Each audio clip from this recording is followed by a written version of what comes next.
நீங்களும் இது மாதிரி ட்ரான்ஸ்ஃபார்ம் ஆகணுமா? அச்சச்சோ! நமக்கு தான் ரொம்ப ஹேர்லெஸ் ஆகுதே! என்ன பண்ணலாம்? இந்த ஷாம்பு யூஸ் பண்ணலாமா? இந்த கண்டிஷனர் யூஸ் பண்ணலாமா? அச்சச்சோ! மார்க்கெட்ல பல வகையான பிராண்ட் இருக்கு. இதுல எது நம்ம முடிக்கு செட் ஆகும்? ஒருவேள அத போட்டு நமக்கு இருக்கிற முடி லாஸ் ஆயிடுச்சுன்னா என்ன பண்றது?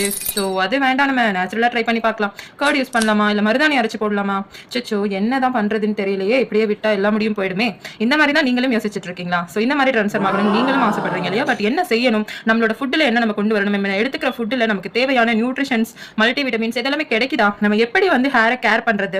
எந்த மாதிரி நேச்சுரலான ப்ராடக்ட் கூட நம்ம யூஸ் பண்ணலாம். இந்த மாதிரியான சில டிப்ஸ் எல்லாமே நான் உங்களுக்கு வந்துட்டு கொடுக்க போறேன். ஸோ எப்படின்னு கேட்குறீங்க? I am Nandini, nutritionist and wellness coach from Welsons community. So coming 16th May வந்துட்டு நம்ம கம்யூனிட்டியில் ஹேர் கேருக்கான ஒரு ஃப்ரீயான அவேர்னஸ் செஷனை கண்டக்ட் பண்ண போறோம். ஸோ வேர்ல்டு வைட் இந்த செஷன் நடக்க போறதுனால லிமிட்டடான ஸ்லாட்ஸ் மட்டும் தான் அவைலபிளா இருக்கு. ஸோ நம்ம ஸ்கின் எப்படி நம்ம கேர் பண்றோமோ அதே மாதிரி நம்ம ஹேரையும் நம்ம கேர் பண்ணணும். ஸோ எத்தனை பேர் அதை பண்றோன்றது தெரியல. நம்ம ஹேருக்கு நம்ம எந்த அளவு இம்பார்ட்டன்ஸ் கொடுக்குறோம். ஸோ இதெல்லாமே ஓகேங்க, பட் எனக்கு என்ன பண்ணணுன்றது தெரியாது. தெரிஞ்சது அப்படின்னா நானுமே கேர் பண்ணிப்பேன் அப்படின்னு சொல்றவங்களா நீங்க? ஸோ உங்களுக்கான டிப்ஸ் எல்லாமே இந்த செஷன்